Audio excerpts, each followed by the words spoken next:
ওম শান্তি। আজকের তারিখ হলো 28/4/2026 প্রাতঃ মুরলী। ওম শান্তি। বাপদাদা মধুবন।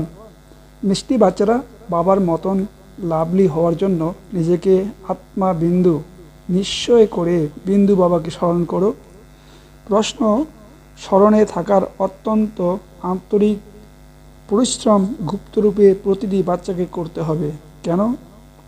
উত্তর: কারণ স্মরণ ব্যতীত আত্মা পাত আত্মা থেকে পূর্ণ আত্মায় পরিণত হতে পারবে না। যখন গুপ্ত স্মরণে থাকবে, দেহী অভিমানী হবে, তখন বিকর্ম বিনাশ হবে। ধর্মরাজের দণ্ড থেকে বাঁচার সাধন হলো স্মরণ। মায়ার ঝড় স্মরণে বিঘ্ন সৃষ্টি করে, তাই স্মরণের গুপ্ত পরিশ্রম করো, তবেই লক্ষ্মীনারায়ণের মতন লাভলি হতে পারবে। গীত: ওম নমঃ শিবায়। ওম শান্তি। এই মহিমা হলো বাবার। তিনি হলেন সকলের পিতা। স্মরণ করা হয় ভগবান অর্থাৎ পিতাকে, তাকে মাতা পিতা বলা হয়, তাই না? গডফাদারও বলা হয়। এমন নয় সব মানুষদের গডফাদার বলা হবে। বাবা সম্বোধন তো লৌকিক পিতাকেও করা হয়। লৌকিক পিতা পরলৌকিক পিতাকে স্মরণ করে, বাস্তবে স্মরণ করে আত্মা যে লৌকিক পিতাকেও স্মরণ করে, ওই আত্মা নিজের রূপ, নিজের অকুপেশন সম্বন্ধে জানে না। আত্মা নিজেকেই জানে না, তো গড ফাদারকে কীভাবে জানবে? নিজের লৌকিক পিতাকে তো সবাই জানে, তার কাছে উত্তরাধিকার প্রাপ্ত হয়, তা না হলে স্মরণ কেন করবে পরলৌকিক পিতার কাছে? নিশ্চয়ই কিছু উত্তরাধিকার প্রাপ্ত হয় বলে ও গডফাদার তার কাছে দয়া ক্ষমা প্রার্থনা করে, কারণ পাপ করতে থাকে। এও ড্রামাতে নির্দিষ্ট আসে। কিন্তু আত্মার বিষয়ে জানা এবং তারপরে পরমাত্মার পরিচয় জানা, এ হলো কঠিন সাবজেক্ট। সরলের চেয়ে সরল, আবার কঠিনের চেয়ে কঠিন। যতই সায়েন্স ইত্যাদি শিখুক, চাঁদে চলে যাক, তবু এই নলেজের সামনে সবাই তুচ্ছ। নিজেকে এবং বাবার পরিচয় জানা খুবই কঠিন। যে বাচ্চারা নিজেদেরকে ব্রাহ্ম কুমার কুমারী বলে পরিচয় দেয়, তারাও নিজেদের আত্মা নিশ্চয় করে। আমি আত্মা বিন্দু, আমার পিতাও হলেন বিন্দু, এই কথাটি ভুলে যায়। এটাই হলো কঠিন সাবজেক্ট। নিজেকে আত্মা নিশ্চয়ই করতে ভুলে যায়, তখন বাবাকে স্মরণ করতেও ভুলে যায়। যে আমি আত্মা ভিন্ন ভিন্ন শরীর ধারণ করে পার্ট প্লে করি, সেই কথা ক্ষণে ক্ষণে ভুলে যায়। এই হলো মুখ্য কথা, বুঝতে হবে। আত্মা ও পরমাত্মার পরিচয়টি ছাড়া বাকি নলেজ তো সকলের বুদ্ধিতে থাকে। আমরা 84 জন্ম গ্রহণ করি, সূর্যবংশী চন্দ্রবংশী হই। এই চক্র তো খুব সহজ, সবার জন্য বোধগম্য, কিন্তু শুধু জানলে অত লাভ নেই। যত নিজেকে আত্মা নিশ্চয় করে বাবাকে স্মরণ করলে ততই লাভ হবে। আমি আত্মা হলাম স্টার, তারপরে বাবা হলেন স্টার, অতি সূক্ষ্ম। তিনি হলেন সদ্গতিদাতা, তাকে স্মরণ করলেই বিকর্ম বিনাশ হবে। এই রূপ স্মরণ কেউ নিরন্তর করে না, দেহী অভিমানী না হয় না। ক্ষণে ক্ষণে এই কথা যেন স্মরণে থাকে, আমি হলাম আত্মা, বাবার আদেশ হলো আমাকে স্মরণ করো, তো বিকর্ম বিনাশ হবে। আমি হলাম বিন্দু, এখানে এসে পাতধারী হয়েছি।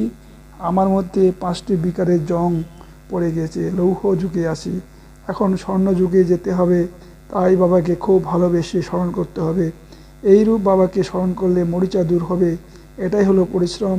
সার্ভিসের কথাও তো অনেক বলে, আজ এই সার্ভিস করেছি, অনেকে প্রভাবিত হয়েছে, কিন্তু শিব বাবা বোঝেন আত্মা ও পরমাত্মার জ্ঞান পয়েন্ট কিছু প্রভাব পড়েনি।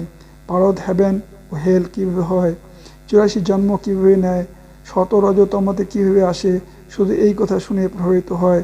পরমাত্মা হলেন নিরাকার, এই কথাও বুঝতে পারে, কিন্তু আমি আত্মা, আমার মধ্যে 84 জন্মের পাপ ভরা আছে। বাবা হলেন বিন্দু, তার মধ্যে সম্পূর্ণ জ্ঞান আছে, তাকেই স্মরণ করতে হবে। সেই কথা কেউ বুঝতে পারে না, মুখ্য কথা বুঝে না। বিশ্বের হিস্ট্রি জিওগ্রাফি নলেজ বাবা এসে দেন। গভর্নমেন্টও চায় যে বিশ্বের হিস্ট্রি জিওগ্রাফি থাকা উচিত। এ কথা তো তার চেয়ে সূক্ষ্ম আত্মা কি, তাতে কীভাবে 84 জন্মের পাঠ ভরা আছে, তাও অবিনাশী, এই কথা স্মরণ করতে হবে। নিজেকে বিন্দু পরিচয় করতে হবে এবং বাবাকে স্মরণ করতে হবে, যার দ্বারা বিকর্ম বিনাশ হবে। এই রূপ যোগ করতে কেউ রেডি থাকে না। এই রূপ স্মরণে থাকলে তো অনেক লাভলি বা প্রিয় হয়ে যাবে। এই লক্ষ্মীনারায়ণ দেখো কতখানি লাভলি, এখানকার মানুষ দেখো কেমন, নিজেরাই বলে আমাদের মধ্যে কোনো গুণ নেই, আমরা হলাম ম্লেচ্ছ, আপনি হলেন স্বচ্ছ। যখন নিজেকে আত্মা নিশ্চয়ই করে বাবাকে স্মরণ করে, তখন সফল হবে। তা না হলে একটু কম সফল হবে। ভাবে আমাদের জ্ঞান অনেক আছে, বিশ্বের হিস্ট্রি জিওগ্রাফির কথা আমরা জানি, কিন্তু যোগের চার্ট লেখে না। খুব কম যারা এই অবস্থায় থাকে, অর্থাৎ নিজেকে আত্মা ভেবে বাবাকে স্মরণ করে। অনেকের প্র্যাকটিসই নেই। বাবা বুঝেন যে বাচ্চারা শুধু জ্ঞান চক্র বুদ্ধিতে ঘোরায়, কিন্তু আমি আত্মা, বাবার সঙ্গে আমাকে যোগযুক্ত হয়ে থাকতে হবে, যার দ্বারা লৌহ যুগ থেকে বেরিয়ে স্বর্ণ যুগে চলে যাব। আমি আত্মা, আমাকে বাবার পরিচয় জানতে হবে, বাবার স্মরণে থাকতে হবে। এইরূপ প্র্যাকটিস অনেকেরই কম আছে, যদিও অনেকেই আসে ভালো ভালো বলে, কিন্তু তারা এই কথাটি জানে না আত্মায় কত জং লেগে আছে। সুন্দর থেকে শ্যাম হয়ে গেছে, সুন্দর থেকে শ্যাম হয়ে গেছে, আবার সুন্দর হবে কিভাবে সে কথা কেউ জানে না। শুধু হিস্ট্রি জিওগ্রাফি জানবার কথা নয়, পবিত্র কীভাবে হবে, দণ্ড থেকে বাঁচবার উপায় হলো শুধুমাত্র স্মরণে থাকা। যোগ ঠিকঠাক না করতে পারলে ধর্মরাজের দণ্ডপ্রাপ্ত হবে। এই সাবজেক্টটি বিশাল, যা নেওয়া কারো পক্ষে সম্ভব নয়। জ্ঞানের বিষয়ে নিজেকে সর্বজ্ঞানী ভেবে নেয়, তাতে কোনো সন্দেহ নেই। মুখ্য কথা হলো যোগী অনেকে দুর্বল, তাই বাবা বলেন সাবধানে থাকো, শুধুমাত্র পণ্ডিত হো না। আমি আত্মা, পিতাকে স্মরণ করতে হবে। বাবা আদেশ দিয়েছেন মনমনা ভব, এটা হলো মহামন্ত্র। নিজেকে স্টার নিশ্চয়ই করে বাবাকে স্টার হব, তারপরে বাবাকে স্মরণ করো। বাবার কোনো বিরাট রূপ দৃষ্টিতে আসে না, সুতরাং দেহি অভিমানী হওয়াতে পরিশ্রম আছে। বিশ্বের মহারাজ মহারানী হয় এক, যাদের লক্ষ প্রজা থাকে। প্রজা তো অনেক, তাই না? হিস্ট্রি জিওগ্রাফি জানা সহজ, কিন্তু যখন নিজেকে আত্মা ভেবে বাবাকে স্মরণ করবে তখন পবিত্র হবে। এইরূপ প্র্যাকটিস করা খুব কঠিন। স্মরণ করতে থাকলে অনেক ঝড় বিঘ্ন সৃষ্টি করবে। কেউ আধা ঘন্টা একরস্থিতিতে যদি বসে, খুব কঠিন কাজ, ক্ষণে ক্ষণে ভুলে যাবে। এতেই গুপ্তরূপে সত্য পরিশ্রম প্রয়োজন আছে। চক্রের রহস্য জানা সহজ, কিন্তু দেহি অভিমানী হয়ে বাবাকে স্মরণ করা, সেই কথাটি খুব কম আত্মাই বোঝে এবং সেইরূপ এক করে। বাবার স্মরণের দ্বারা তোমরা পবিত্র হবে, সুস্থ শরীর, দীর্ঘ আয়ু প্রাপ্ত হবে। শুধু বিশ্বের হিস্ট্রি জিওগ্রাফি বোঝালে মালায় স্থান প্রাপ্ত হবে না, স্মরণের দ্বারা মালায় স্থান অর্জন করবে। এইরূপ পরিশ্রম কেউ করতে পারবে না, তারা নিজেরাও জানে। স্মরণে থাকি না, ভালো ভালো মহারথীরাও এই বিষয়ে খুব দুর্বল। মুখ্য কথা হলো বোঝাতে পারে না। এই কথাটা যদি কোথাও যদি কঠিন কথা, কল্পে আয়ু তারা বিশাল বানিয়ে দিয়েছে, তোমরা 5000 বছর প্রমাণ করো, কিন্তু আত্মা পরমাত্মার রহস্য কিছু জানে না, স্মরণ করে না, তাই অবস্থা স্থির থাকে না। দেহ অভিমান অনেক আছে, দেহি অভিমানী হলে তার মালায় মণি হতে পারবে। এমন হয় আমরা বিশ্বের হিস্ট্রি জিওগ্রাফি বোঝাই, তাই মালার কাছে এসে যাব না। আত্মা খুব সূক্ষ্ম, তাতে 84 জনের পাঠ ভরা আছে। এই কথাটি সর্বপ্রথমে বুদ্ধিতে বসাতে হবে, তারপর চক্রকে স্মরণ করতে হবে। মুখ্য কথা হলো যোগী অবস্থা চাই, আত্মা থেকে পূর্ণ আত্মায় পরিণত হতে হবে। আত্মা পবিত্র হবে যোগের দ্বারা। যোগ বলে অধিকারী আত্মারাই ধর্মরাজের দণ্ডভোগ থেকে বেঁচে যাবে। এই রূপ পরিশ্রম করা খুব কঠিন, তাই না? খুব কমজন করতে পারে। মায়ার অনেক অনেক তুফান ঝড় আসবে।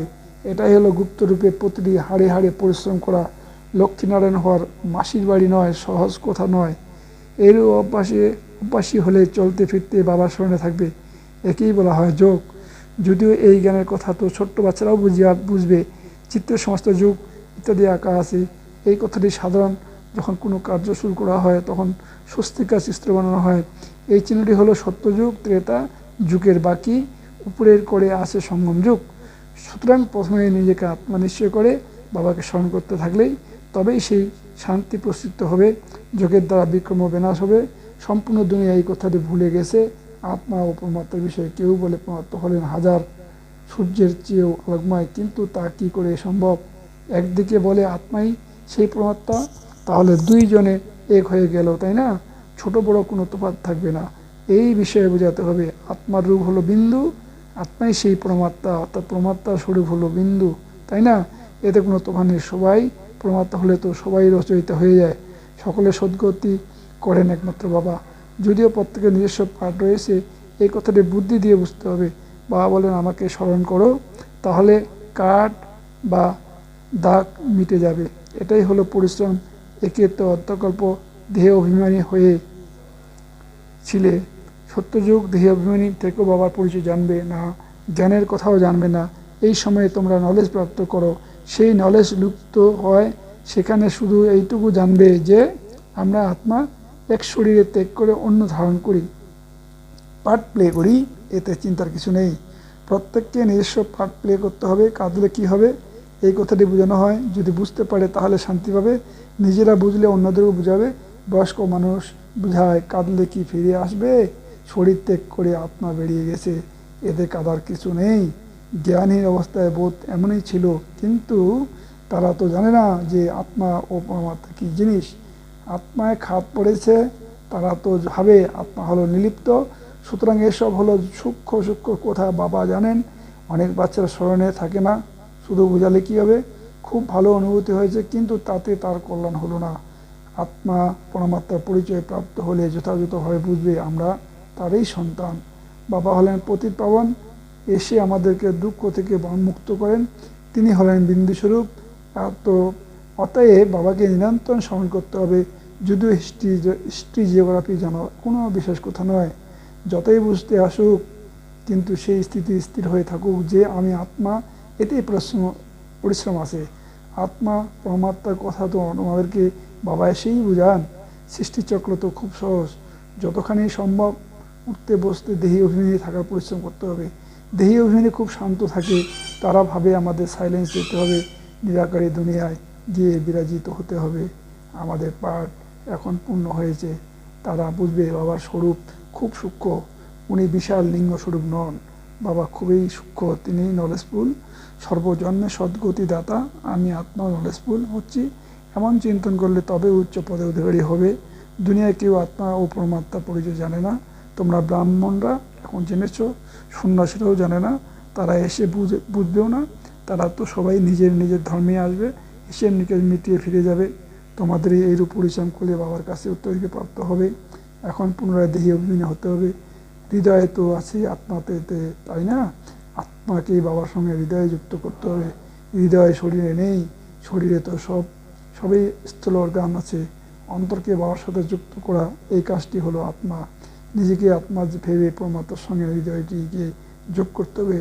আত্মা খুবই সূক্ষ্ম, আত্মা কত সূক্ষ্ম, পাপ পেলে কতখানি করে, এটাই হলো প্রকৃতি। এইটুকু আত্মা কতখানি অবিনাশী পাপ করা থাকে, যা কখনো শেষ হয় না, খুবই সূক্ষ্ম। তোমরা চেষ্টা করলে কোনো বড় জিনিস স্মরণে আসবে।